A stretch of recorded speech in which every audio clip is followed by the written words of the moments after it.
Assalamu alaikum. I am Aksa Mansoor. Today in this lecture, I am going to explain evaporation in detail. What is evaporation? Evaporation एक spontaneous process है, यानी कि ऐसा process है जिसको किसी external agent की ज़रूरत नहीं होती proceed होने में, ये खुद ब खुद हो जाता है। तो जब भी spontaneously एक liquid vapors की form में convert होता है किसी भी given temperature पर, उस process को हम evaporation कहते हैं। अब यहाँ पे एक वर्ड आपको दिखाई दे रहा है सरफेस। जब भी एवेपोरेशन होती है तो लिक्विड की सरफेस से होती है। आगे ये प्रोसेस मैं आपको डिटेल में एक्सप्लेन करती हूँ कि कैसे एवेपोरेशन एक सरफेस फिनोमिना है। नेक्स्ट कुछ करेक्टरिस्टिक्स हैं एवेपोरेशन की, इसकी प्रॉपर्टीज़ कह सकते हैं या खसूसियात। Number 1 is surface phenomena. जो लिक्विड के मॉलिक्यूल्स हैं उसके अंदर लिटिल एम्प्टी स्पेसेस मौजूद होती हैं, जिसकी वजह से लिक्विड के मॉलिक्यूल्स मुसलसल मोशन में रहते हैं, हरकत करते रहते हैं।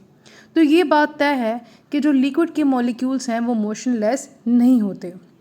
लेकिन जो लिक्विड के मॉलिक्यूल्स में एनर्जी की डिस्ट्रीब्यूशन है वो इक्वली नहीं होती। अब इस बात से क्या मुराद है?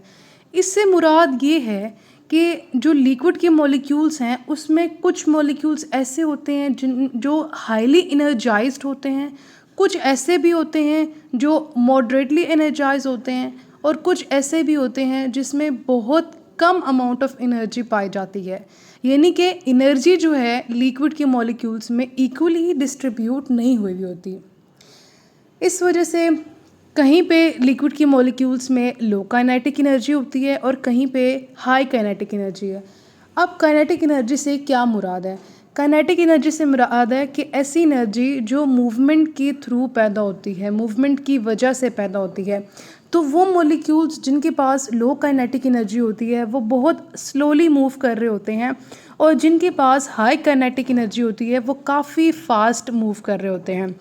और अगर यही फास्ट मॉलिक्यूल जो जिनकी काइनेटिक एनर्जी हाई है और जो फास्टली मूव कर रहे हैं, अगर यही जो मॉलिक्यूल हैं लिक्विड की सरफेस पे जाकर रीच करें, पहुंच जाएं, तो ये चूँकि पहले ही इनर्जाइज हैं तो ये एवेपोरेट हो जाते हैं, वेपोराइज हो जाते हैं। कुछ तो ऐसा भी होता है कि हाईली इनर्जाइज होते हैं, और अगर उन्हें थोड़ी बहुत एनर्जी चाहिए भी होती है तो वो सराउंडिंग से एनर्जी लेते हैं। देखिए, जो एवेपोरेशन है उसमें एनर्जी आपको बेसिकली चाहिए होती है, आप सराउंडिंग से एनर्जी लेते हैं।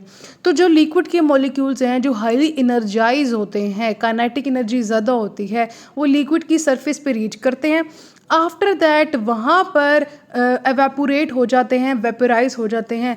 लेकिन अगर कोई ऐसा मॉलिक्यूल है जिसकी काइनेटिक एनर्जी ज़्यादा है लेकिन इतनी ज़्यादा नहीं है कि वो एवेपोरेट हो जाए, तो वो क्या होता है कि सरफेस पर रीच कर जाता है लेकिन सराउंडिंग से एनर्जी लेता है और एवेपोरेट हो जाता है। यानी कि वो वाले मॉलिक्यूल्स जो हाईली एनर्जाइज हैं, काइनेटिक एनर्जी भी ज़्यादा है, वो सबसे पहले लिक्विड की सरफेस पर रीच करते हैं, पहुंच जाते हैं।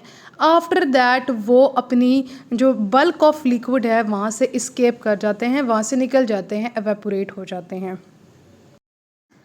Number 2 point is endothermic process. अब दो तरह के रिएक्शंस होते हैं।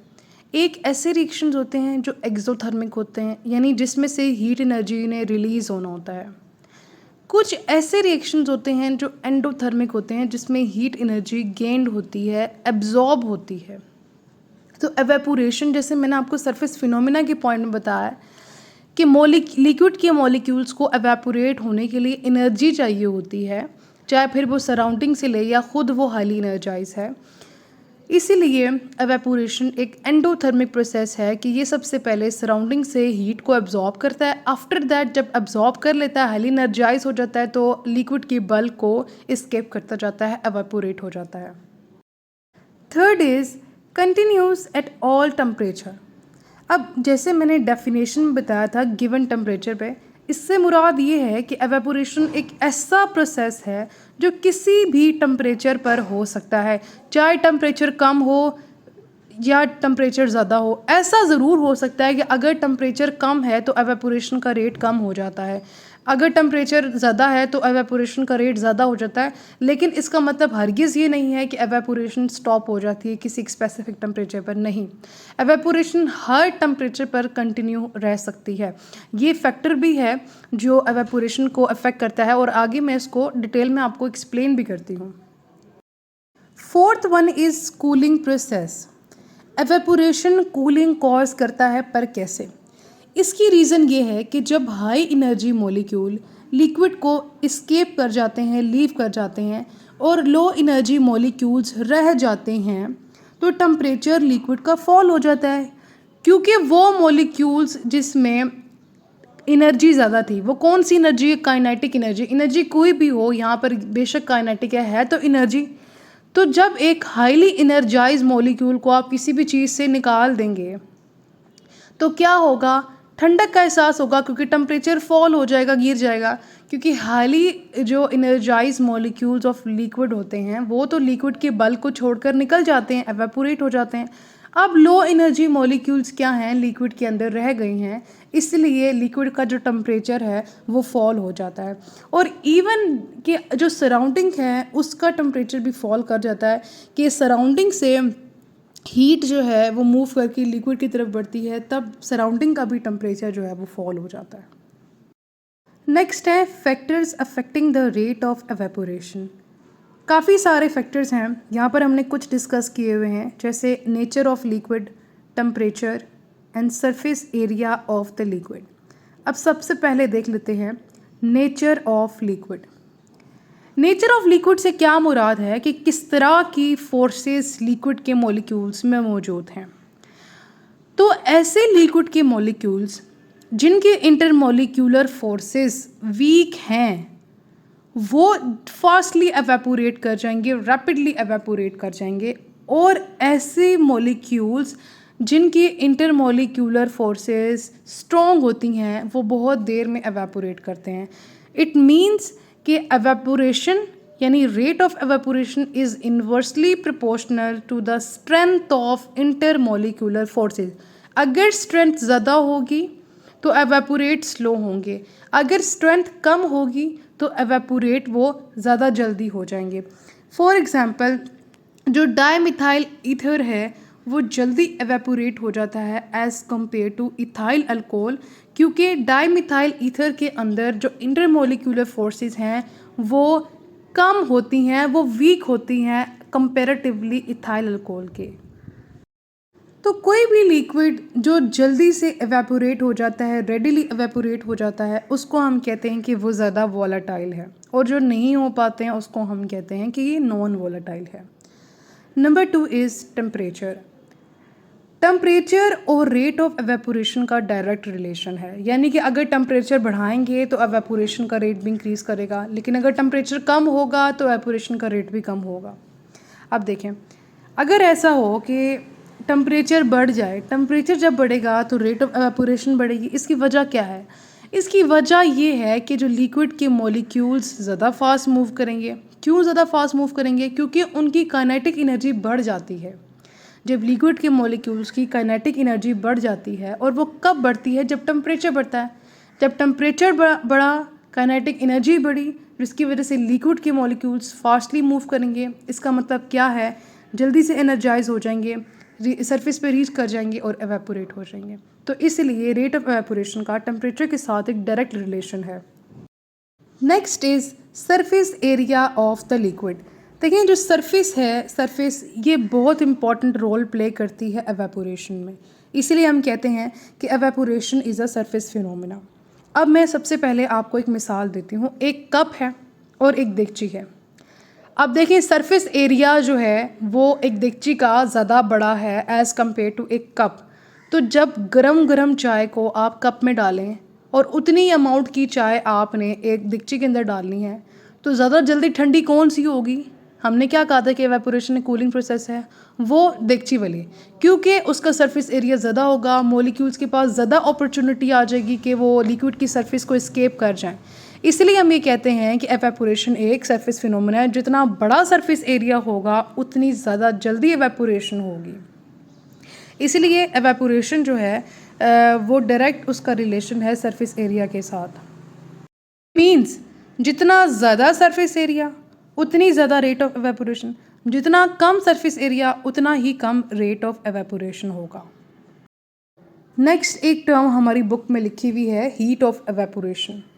अब मैंने ये बात आपको पहले बताई है कि एवेपोरेशन के लिए हीट की ज़रूरत होती है या एनर्जी की ज़रूरत होती है। तो वो क्वांटिटी ऑफ हीट जो किसी भी गिवन टेम्परेचर को एवेपोरेट करने के लिए चाहिए होती है एक कांस्टेंट टेम्परेचर पर, उसको हम कहते हैं हीट ऑफ एवेपोरेशन या वेपोराइजेशन। और ये हीट की क्वांटिटी फोर्स ऑफ अट्रैक्शन जो मॉलिक्यूल्स ऑफ लिक्विड के बीच में होती है उनकी स्ट्रेंथ पर डिपेंड करती है। जैसे वाटर है उसके पास relatively high heat of vaporization होती है क्योंकि उसके अंदर स्ट्रॉन्ग फोर्सेस लिक्विड के मॉलिक्यूल्स के अंदर मौजूद होती हैं। अगर आपने 1 मोल ऑफ वाटर को कम्प्लीटली वेपोराइज करते हैं 25 डिग्री सेंटीग्रेड पर, तो वो 44.1 किलो जूल ऑफ एनर्जी अपने सराउंडिंग से अब्जॉर्ब करती है। इसका मतलब क्या है? The molar heat of vaporization of water at 25 degree centigrade is 44.1 kilo joule. यानी कि अगर आपके पास 1 मोल ऑफ वाटर है, 25 डिग्री सेंटीग्रेड का आपके पास एक टेम्परेचर है, तो वो एवेपोरेट होने के लिए वेपोराइज होने के लिए अपनी सराउंडिंग से 44.1 किलो जूल एनर्जी को एब्जॉर्ब करता है। कुछ इंपॉर्टेंट क्वेश्चंस हैं जो पेपर के हवाले से बहुत इंपॉर्टेंट हैं। Why evaporation causes cooling? इसका आंसर वही है जो करेक्टरिस्टिक्स के 4th पॉइंट पे मैंने आपको बताया था कि जब भी एवेपोरेशन होती है तो वो कूलिंग प्रोवाइड करती है। इसकी वजह ये होती है कि हाई एनर्जी मॉलिक्यूल लिक्विड के बल्क को एस्केप कर जाते हैं, लो एनर्जी मॉलिक्यूल्स रह जाते हैं, जिसकी वजह से लिक्विड का टेम्परेचर जो है फॉल हो जाता है और आपको जो है कुछ इंपॉर्टेंट क्वेश्चंस हैं जो बोर्ड के हवाले से काफ़ी इंपॉर्टेंट हैं। Why evaporation causes cooling? देखिए, जो मैंने आपको बताया कि लिक्विड के मॉलिक्यूल्स मोशनलेस नहीं होते, एनर्जी जो मॉलिक्यूल्स के बीच में होती है वो इक्वली डिस्ट्रीब्यूट नहीं होती। एवेपोरेशन इसलिए कूलिंग को कॉज करता है क्योंकि जो हाई एनर्जी मॉलिक्यूल्स हैं वो लिक्विड को लीव कर जाते हैं, लो एनर्जी मॉलिक्यूल्स रह जाते हैं, जिसकी वजह से लिक्विड का टेम्परेचर फॉल हो जाता है। हीट जो है वो मूव करती है सराउंडिंग से लिक्विड की तरफ, टेम्परेचर जो है सराउंडिंग का वो भी फॉल कर देता है। यही वजह है कि एवेपोरेशन की वजह से कूलिंग इफेक्ट आपको मिलता है। नेक्स्ट क्वेश्चन है कि how evaporation takes place at all temperature? मैंने आपको जैसे पहले बताया कि टेम्परेचर जो है अगर ज़्यादा होगा तो रेट ऑफ एवेपोरेशन ज़्यादा होगी, टेम्परेचर कम होगा तो रेट ऑफ एवेपोरेशन कम होगी। लेकिन इसका हरगिज़ मतलब ये नहीं है कि टेम्परेचर ज़्यादा या कम होने की वजह से एवेपोरेशन रुक जाती है। नहीं, एवेपोरेशन होती है, हर टेम्परेचर पे होती है, चाहे लो हो या चाहे हाई हो। थर्ड क्वेश्चन है how earthen vessels keep water cool? Earthen vessels क्या होते हैं? घड़े जो होते हैं, जैसे मिट्टी के घड़े होते हैं। अब उसमें क्या होते हैं, छोटे छोटे से पोर्स होते हैं, वो पोरस होता है, हमें नज़र नहीं आ रहे होते, निकिड नहीं होते, लेकिन उसमें इतने ना छोटे छोटे से पोर्स होते हैं। वाटर क्या करता है, इन्हीं पोर्स के थ्रू राइज करता है कैपिलरी एक्शन के थ्रू और एवेपोरेट कर जाता है वेसल की सरफेस से। बाकी जो रिमेनिंग वाटर रह जाता है वो लो एनर्जी होता है, जिसकी वजह से टेम्परेचर ड्रॉप कर जाता है। इसके अलावा जो अर्थन वेव वेसल्स होते हैं ये इंसुलेटर्स होते हैं, यानी कि ये हीट को अलाउ नहीं करते कि इसके अंदर आ जाए। इसी वजह से भी जो वाटर है वो अर्थन वेव वेसल्स के अंदर ठंडा रहता है। Fourth question is why one feel sense of cooling under the fan after bath? अब एक मिसाल मैं आपको देती हूँ कि जब भी आपको पसीना आता है तो आपकी बॉडी में एक वाटर की जो लेयर है, पसीने की लेयर आ जाती है, और जब भी फिर आप खुद को पंखा झोलते हैं, जितनी स्पीड से झोलते हैं उतनी ज़्यादा फिर आपको ठंडक का एहसास होता है। यही वजह है कि ये एवेपोरेशन है, क्योंकि एवेपोरेशन आपको कूलिंग प्रोवाइड करती है। तो जब भी कोई भी बंदा बात लेकर आता है तो थिन लेयर ऑफ वाटर जो है उसकी बॉडी पर बन जाती है। तो जब भी वो इंसान फ़ैन के नीचे बैठता है तो वाटर बॉडी से एनर्जी लेता है और एवेपोरेट हो जाता है। रेट ऑफ एवेपोरेशन इंक्रीज़ होता है जब स्पीड ऑफ एयर ज़्यादा होगी। इसी वजह से एक इंसान जो है कूलिंग इफेक्ट महसूस करता है, क्योंकि उसकी जो बॉडी टेम्परेचर है उसमें डिक्रीज़ आना शुरू हो जाता है, क्योंकि बॉडी की हीट कौन ले रहा है? वाटर के मॉलिक्यूल्स बॉडी की हीट को लेकर एवेपोरेट हो जाते हैं। यही वजह है कि हाईली इनर्जाइज मॉलिक्यूल्स जो थे वो तो निकल गए, आपकी बॉडी का टेम्परेचर जो है डाउन हो जाता है। सिंपल सा आंसर है, वाटर की थिन लेयर आपकी बॉडी से हीट को एब्जॉर्ब करती है और एवेपोरेट हो जाती है, जिसकी वजह से आपकी बॉडी का टेम्परेचर डाउन होता है और आपको ठंडक का एहसास होता है। That's all for today. I hope so आपको आज का लेक्चर अच्छे से समझ आ गया होगा। अगर आपको मेरी आज की वीडियो अच्छी लगी है तो मेरी वीडियो को ज़रूर लाइक कीजिएगा और मेरे चैनल को ज़रूर सब्सक्राइब कीजिएगा। Thank you so much for watching. अल्लाह हाफिज़।